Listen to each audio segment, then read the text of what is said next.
Assalamualaikum warahmatullahi wabarakatuh. Pada kesempatan kali ini saya akan menjelaskan tentang histologi sistem respirasi. Jadi secara histologi dan fungsional, sistem respirasi pada manusia itu dibedakan menjadi dua macam. Yang pertama adalah bagian konduksi, merupakan bagian yang menghantarkan udara dari luar ke dalam paru-paru, terdiri atas rongga hidung, faring, laring, trakea, bronkus, bronkiolus, dan bronkiolus terminalis.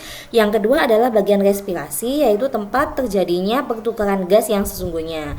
Letaknya ada di bronkiolus respiratorius, ductus alveolaris, saccus alveolaris, dan alveoli. Jadi ini di bagian paru-paru sebelah dalam ya.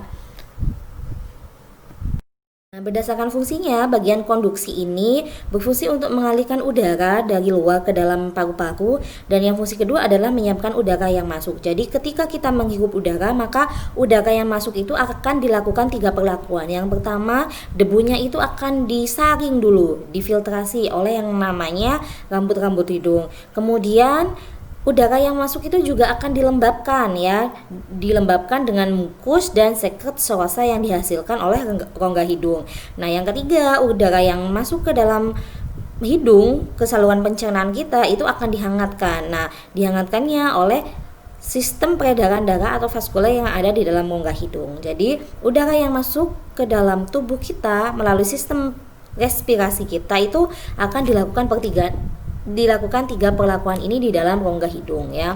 Nah, selanjutnya untuk yang bagian respirasi yang agak ke dalam itu merupakan tempat berlangsungnya pertukaran gas yang sebenarnya. Jadi disitulah tempat terjadinya pertukaran antara oksigen dan karbon dioksida yang sebenarnya. Sekarang kita akan bahas mengenai rongga hidung atau nasal cavity. Jadi rongga hidung ini merupakan salah satu saluran respirasi bagian atas. Sekarang akan kita bahas mengenai bagian dari rongga hidung. Jadi di rongga hidung itu terbagi menjadi 3 area. Yang pertama itu ada yang namanya vestibulum nasi anterior. Jadi ini merupakan bagian paling depan dari rongga hidung ya. Selanjutnya ada fossa nasalis. Di fossa nasalis ini dibagi menjadi 2 area. Yang pertama itu area ke respiratorik untuk pernafasan. Yang kedua itu adalah regio olfaktoris yang terkait dengan penglihatan. Kemudian yang terakhir itu ada sinus paranasalis ya, yang agak ke atas nomor 3 ini adalah sinus paranasalis, itu merupakan rongga yang ada di dalam tulang hidung. Selanjutnya kita akan bahas mengenai laring. Jadi laring itu letaknya di bawah dari faring ya, sebelum trakea. Bisa dilihat di gambar sebelah kanan yang dilingkari merah itu adalah laring. Laring ini merupakan organ berongga yang fungsinya adalah sebagai alat fonasi, yaitu berperan penting dalam keluarnya suara atau terbentuknya suara. Laring ini merupakan penghubung antara faring dan trakea. Untuk laring ini penyusunnya tersusun atas sel-sel tulang rawan, yaitu cartilago hyalin dan cartilago elastis. Nah, struktur penting dari laring ini ada epiglotis, kemudian ada plica vocalis dan vestibularis. Selanjutnya akan kita bahas tentang epiglotis. Jadi epiglotis itu dibedakan menjadi 2 bagian. Yang pertama adalah facies linguinalis atau bagian yang menghadap ke area faring ya. Nah, pada daerah ini penyusunnya adalah epitel gepeng berlapis tanpa lapisan tanduk. Sedangkan lapisan bagian kedua adalah facies laryngealis atau bagian yang menghadap ke laring. Nah, pada bagian ini tersusun atas epitel pseudostratified kolumnar yang berlapis bersilia dan memiliki sel goblet. Sel goblet ini berfungsi untuk menghasilkan mukus. Nah, di tengah-tengah di antara 2 lapisan epitel ini, di tengah ini ada yang namanya tulang rawan atau cartilago elastik ya, tipenya yang tulang rawan elastik atau cartilago elastik. Nah, tulang rawan atau cartilago elastik inilah yang membedakan antara epiglotis dengan bagian-bagian konduksi yang lainnya. Nah, selanjutnya di bawahnya epitel itu ada namanya lamina propria. Lamina propria ini tersusun atas kelenjar-kelenjar campur ya. Di sini ada kelenjar-kelenjar yang membantu untuk menghasilkan sekret atau mukus pada saluran pencernaan. Nah, di gambar bawah ya, yang di bagian bawah ini kita bisa lihat kalau epiglotis itu memiliki dua pasang lipatan. Lipatan ke atas itu mengarah ke pita suara atau disebut pelika vestibularis, sedangkan yang bawah itu merupakan pita suara sejati atau pelika vokalis. Jadi ini adalah gambar dari pelika yang ada di epiglotis. Yang bagian atasnya ya, di lingkaran merah yang atas, gambar atas itu kita bisa lihat. Nah, yang lipatan atas itu adalah pelika vestibularis ya, pita suara palsu, sedangkan yang lipatan bawahnya itu merupakan pelika vokalis, yaitu pita suara sejati. Setelah membahas laring, kita sekarang akan bahas ke saluran respirasi yang lebih ke bawah lagi, yaitu trakea. Nah, ini kita bisa lihat ya di gambar sebelah kanan kalau trakea itu yang diberi lingkaran merah. Nah, dia dikelilingi oleh tulang-tulang rawan ya, tulang-tulang rawan yang berbentuk cincin. Selanjutnya kita akan bahas mengenai trakea. Jadi trakea itu merupakan struktur tabung yang panjangnya sekitar 12-14 cm yang menghubungkan antara laring dengan bronkus ya. Nah, trakea ini tersusun atas 4 lapisan. Lapisan yang pertama yaitu lapisan mukosa, merupakan lapisan paling dalam dari struktur tabung ini. Nah, tersusunnya lapisan mukosa ini adalah epitel berbentuk silindris, bertingkat-tingkat, bersilia, dan bersel goblet ya.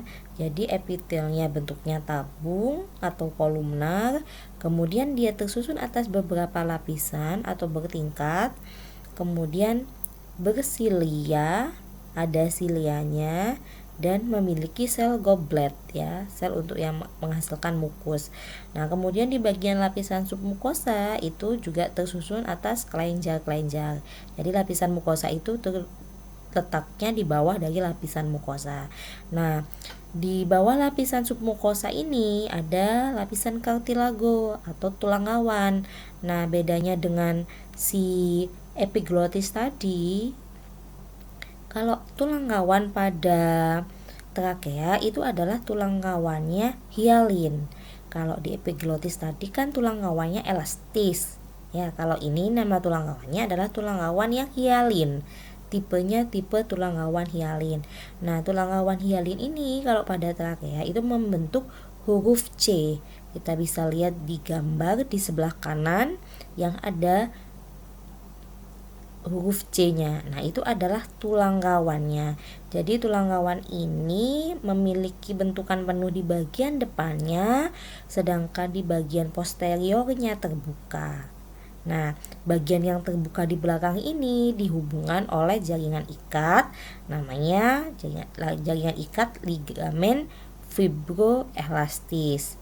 Dan juga ada bekas-bekas otot yang menjembatani kedua ujung bebas dari tulang rawan ini ya. Jadi di belakang ini yang kosong, yang tidak ada tulang rawannya, tidak ada kartilago hialinnya, dihubungkan oleh jaringan ikat ligamen fibroelastis dan otot-otot polos. Nah, lapisan ini juga dapat ditemukan di lapisan terakhir, yaitu di adventitia. Jadi lapisan adventitia ini tersusun atas jaringan-jaringan ikat. Nah, ini adalah pelindung lapisan sistem respirasi yang paling luar ya. Nah, ini adalah gambar dari trakea. Yang sebelah kiri ini merupakan gambaran dari trakea ya. Jadi tulang cincin tulang rawannya, kartilago hialinnya itu hanya di bagian anteriornya saja, sedangkan bagian posteriornya dia tidak ada cincin tulang rawannya. Nah, bagian posteriornya ini tersusun atas smooth muscle ya, atau otot polos dan jaringan ikat. Nah, yang sebelah kanan ini adalah gambar preparat potongan dari trakea di bawah mikroskop yang sebenarnya. Jadi ketika kita lihat gambar nantinya dengan bentukan seperti ini, ada cincin tulang rawanya bagian anterior, sedangkan yang posterior itu cincin tulang rawanya tidak utuh. Nah, itu adalah gambar dari trakea. Yang akan kita bahas adalah bronchial tree dan pulmo. Nah, bronchial tree ini tersusun atas bronchus, bronchiolus terminalis, bronchiolus respiratoris ya. Nah, di dalam pulmo ini juga ada yang namanya alveolus ya. Jadi alveolus inilah tempat terjadinya pertukaran oksigen dan karbon dioksida yang sebenarnya. Nah, tadi setelah trakea ini nanti akan bercabang ke kanan dan ke kiri, menuju ke paru kanan dan paru kiri kita. Nah, percabangan ini akan membentuk bronkus. Kemudian bronkus ini nantinya akan bercabang-cabang, membentuk bronchiolus. Bronchiolus ini nantinya akan dibedakan menjadi dua, ada yang bronchiolus terminalis yang lebih ke atas, kemudian bronchiolus terminalis ini nantinya akan bercabang lagi membentuk bronchiolus respiratoris. Nah, bronchiolus respiratoris inilah yang nantinya di ujungnya itu terdapat alveolus. Nah, ini kita bisa lihat di gambar sebelah kiri. Alveolus itu merupakan kantung-kantung tipis yang di dindingnya itu dilapisi oleh kapiler darah yang sangat banyak sekali.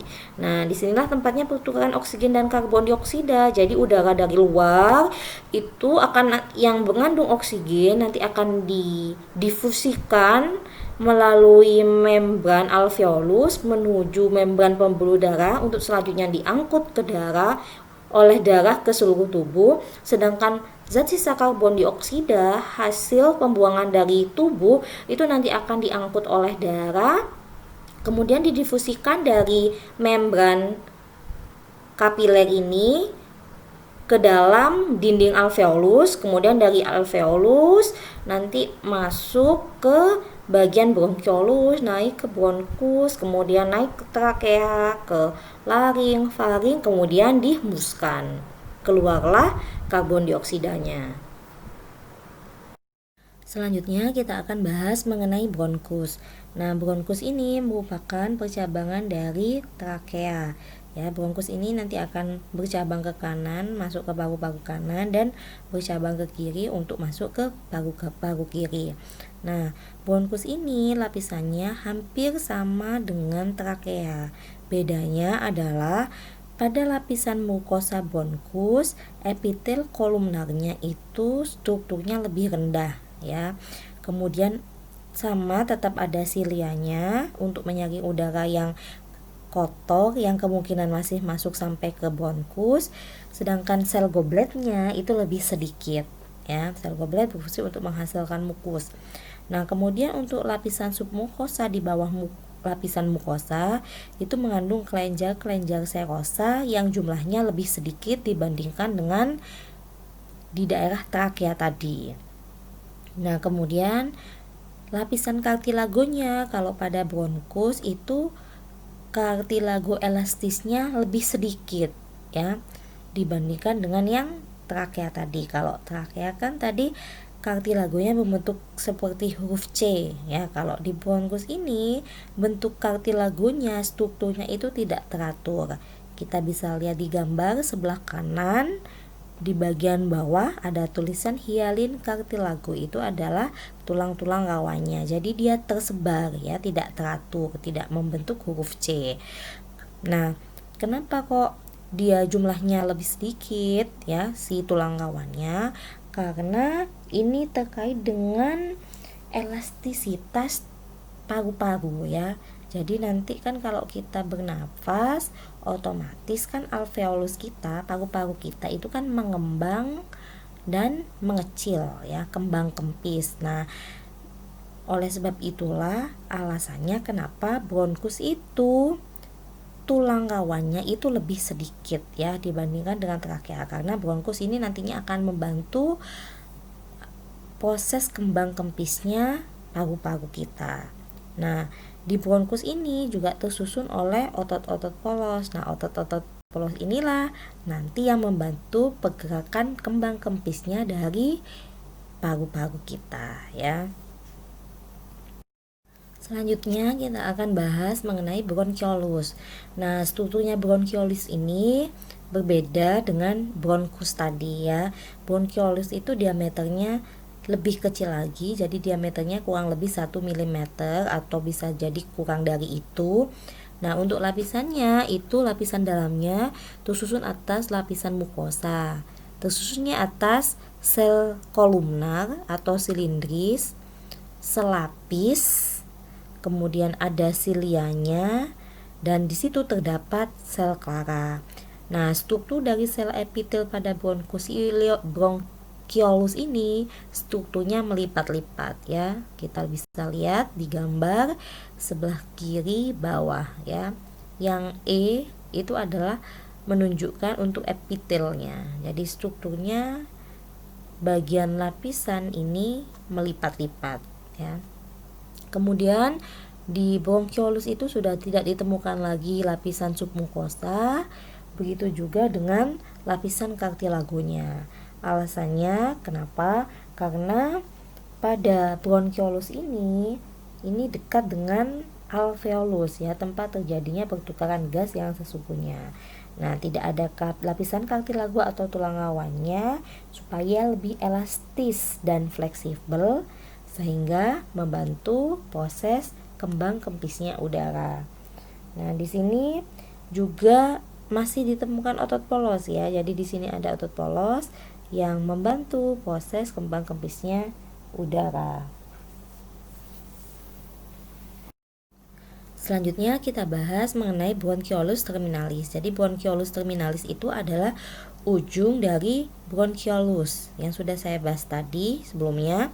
Nah, bronkiolus terminalis ini lapisan mukosanya itu merupakan epitel yang bentuknya kubus atau kuboid, kemudian bersilia dan bersel klara. Nah, sel klara ini juga tadi sudah ditemukan di bronkiolus ya. Kemudian untuk lapisan submukosa dan kartilago sudah tidak ditemukan lagi ya, karena terkait dengan elastisitas dan fleksibilitas dari bronkiolus terminalis sehingga memudahkan pernafasan. Kemudian di bronkiolus terminalis ini juga masih ditemukan 1 atau 2 lapis sel otot polos ya. Jadi otot inilah nanti yang membantu proses pergerakan kembang kepisnya paru. Nah, untuk sel klara itu memiliki bentukan ya seperti sel goblet. Jadi bentuknya itu kolumnar rendah tanpa silia dan di ujungnya itu mengandung granula-granula sekretori. Nah, granula sekretori ini memiliki 2 fungsi. Yang pertama, dia itu bisa mensekresikan surfaktan. Fungsinya surfaktan ini adalah menurunkan tegangan permukaan dari bronkiolus terminalis sehingga kerjanya itu tidak berlebihan ya, tidak kolaps. Nah, yang kedua fungsinya dari sekretori ini adalah dia mampu menghasilkan enzim yang kalau ada benda asing yang masuk ke dalam tubuh ya, sampai masuk ke dalam paru, maka enzim inilah yang berfungsi untuk memecahnya ya, yang berfungsi untuk menghancurkan benda asing tersebut, entah itu bakteri ataupun virus. Nah, fungsi selanjutnya itu dia dapat memproduksi antibodi ya. Jadi antibodinya itu berupa IgE. Antibodi inilah nanti yang akan dilepaskan ke lumen ya, atau bagian tengah dari bronkiolus. Selanjutnya adalah bronkiolus respiratorius. Jadi bronkiolus respiratorius ini merupakan bronkiolus paling ujung sebelum ke alveolus. Nah, bentuk dari struktur jaringannya itu mirip sekali dengan bronkiolus terminalis, yaitu sil kuboid bersilia dan memiliki sel klara. Nah, lebih ke dalam lagi si bronkiolus respiratoris ini bentuknya adalah epitel yang sudah tidak bersilia lagi dan menjadi epitel selapis yang kuboid. Jadi awalnya sel kuboid bersilia dengan sel klara, kemudian lebih ke dalam lagi sel epitel kuboidnya hanya selapis dan tidak ada silianya. Nah, setelah bronkiolus respiratoris ini tersebar alveolus. Nah, selanjutnya adalah bronchiolus respiratorius. Bronchiolus respiratorius ini merupakan percabangan dari bronchiolus terminalis. Nah, strukturnya mirip sekali dengan bronchiolus terminalis, yaitu sel kuboid bersilia dan memiliki sel klara. Nah, lebih ke dalam lagi ya, lebih menjauh lagi, si bronchiolus respiratorius ini epitelnya berubah menjadi epitel yang sudah tidak bersilia lagi ya. Kemudian sel kuboidnya juga sudah selapis. Nah, di ujung dari bronchiolus respiratorius ini itu tersebar alveolus ya. Nah, di gambar di sebelah kanan ini kita bisa lihat ya. Ini yang dilingkari merah itu adalah bronchiolus respiratorius. Nah, di ujung-ujung dari bronchiolus respiratorius yang membentuk kantung-kantung bulatan kecil-kecil ya, itu adalah alveolusnya. Ini adalah gambar preparat potongan dari bronchiolus terminalis, bronchiolus respiratoris hingga ke alveolus. Nah, yang T di huruf bawah ini di gambar ini menunjukkan kalau ini merupakan bronchiolus terminalis, merupakan percabangan dari bronkus. Nah, bronchiolus terminalis ini bercabang-cabang lagi membentuk R. R ini adalah bronchiolus respiratoris. Nah, di bronchiolus respiratoris ini ditempeli oleh kantung-kantung. Nah, yang ini A ini adalah dinding kantung dari alveolus. Jadi bergerombol sekali, banyak ya. Nah, dari gambar ini kita bisa lihat ya, huruf T itu menunjukkan adalah bronchiolus terminalis ya. Bronchiolus terminalis ini nantinya bercabang dua ya. Maksudnya bercabang-cabang menjadi bronchiolus respiratorius ya. Kalau di gambar ini dia bercabang dua. Nah, kemudian di ujung-ujung bronchiolus respiratorius itu banyak kantung-kantung kecil. Nah, itu adalah alveolusnya ya. Yang A itu adalah alveolus, kantung-kantung kecil ya. Kantung-kantung kecil ini nanti dihubungkan ke bronchiolus respiratorius itu oleh yang namanya ductus alveolaris ya. Nah, untuk alveolus ini dibungkus oleh yang namanya saccus alveolaris. Jadi, alveolus yang bulatan-bulatan kecil itu dibungkus oleh saccus ya, dibungkus oleh pembungkusnya namanya saccus alveolaris. Nah, kemudian si alveolus dan saccus alveolaris ini nanti akan dihubungkan dengan bronchiolus respiratorius oleh ductus alveolaris. Nah, ini bisa dilihat ya di gambar kalau alveolusnya itu tidak berwarna ya. Yang pink ini adalah dinding-dindingnya saja. Nah, ini menunjukkan kalau paru sedang mengembang ya, sedang terisi udara. Berbeda dengan paru pada fetus ya. Kalau pada fetus parunya itu belum berkembang secara sempurna, sehingga bulatan-bulatannya itu akan terlihat lebih rapat ya, lebih rapat-rapat dindingnya. Ini menandakan kalau di situ parunya belum mengembang sempurna, belum terisi udara. Nah, hal ini disebabkan karena sel klaranya itu belum menghasilkan surfaktan ya. Karena apa? Karena surfaktan pada fetus itu baru dihasilkan pada trimester ketiga menjelang bayi dilahirkan ya. Nah, itulah alasannya kenapa kok pada preparat fetus, paru fetus itu alveolusnya itu akan tampak dindingnya lebih rapat-rapat ya, lebih rapat-rapat, tidak mengembang ya, tidak meluas seperti dinding paru dewasa ya. Ini adalah gambar preparat potongan dari paru dewasa ya, hewan dewasa, bukan fetus. Ini adalah gambar dari alveolus. Jadi alveolus ini merupakan kantung-kantung yang sangat tipis sekali tempat terjadinya pertukaran yang sesungguhnya antara oksigen dan karbon dioksida. Nah, dinding-dinding alveolus ini itu berdekatan, dipisahkan oleh sekat namanya septum interalveolaris. Nah, pada alveolus ini dialiri oleh pembuluh-pembuluh darah kapiler ya. Jadi dia berfungsi untuk tempat difusi antara oksigen dan karbon dioksida. Ini adalah gambar untuk alveolus. Kalau jamak biasa disebut sebagai alveoli. Jadi alveolus itu bentuknya seperti kantung-kantung kecil yang tersusun atas membran tipis yang merupakan tempat pertukaran sebenarnya oksigen dan karbon dioksida. Nah, alveolus ini nanti membentuk kantung disebut sebagai sakus alveolus. Nah, sakus alveolus ini nanti akan dihubungkan oleh yang namanya ductus alveolus menuju bronchioles respiratorius.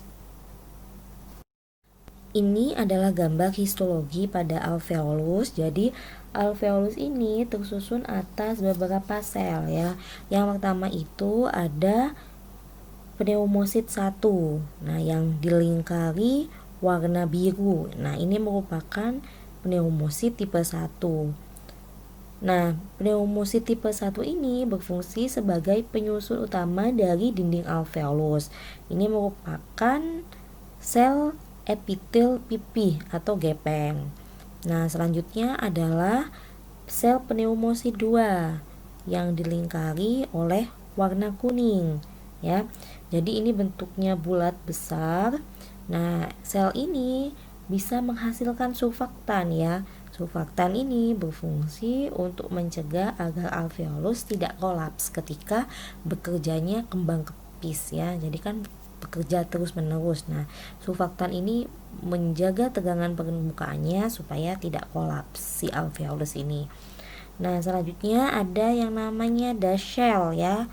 Dust shell ini yang dilingkari oleh warna hijau ya, atau nama lainnya adalah alveolar makrofag. Jadi ini merupakan makrofag. Kalau ada benda asing yang masuk ke dalam sistem pernafasan kita sampai masuk ke alveolus, maka makrofag ini nanti yang berfungsi untuk memakan benda asing tersebut. Nah, selain itu di situ ada kapiler-kapiler darah ya. Kapiler-kapiler darah kita bisa lihat bahasa Inggrisnya namanya pulmonary capillary ya. Papiler pulmonalis. Nah, ini digambar ada eritrositnya. Nah, di sini nanti oksigen yang hasil inspirasi menghirup udara masuk, oksigennya nanti akan ditangkap oleh sel darah merah ini tadi yang ada di kapiler darah. Kemudian karbon dioksidanya dari tubuh ya, hasil sisa dari tubuh nantinya yang dibawa oleh atau diangkut oleh sel darah merah ini nanti dilepaskan ya, dilepaskan ke dalam alveolus. Jadi di sini terjadi pertukaran gas antara oksigen dan karbon dioksida. Sekarang kita akan bahas tentang pleura. Pleura itu adalah selaput pembungkus paru. Nah, pleura ini dibedakan menjadi dua bagian, yang bagian dalam atau visceral dan bagian luar parietal. Nah, di antara lapisan visceral dan parietal ini ada yang namanya cavum pleura. Nah, cavum pleura ini berisi cairan. Nama cairannya adalah cairan serosa. Nah, fungsi cairan serosa ini adalah untuk lubrikasi ya, jadi sebagai pelumas ketika paru itu bergerak pada saat proses bernafas ya. Saya akhiri dulu untuk pertemuan materi sistem respirasi. Wassalamualaikum warahmatullahi wabarakatuh.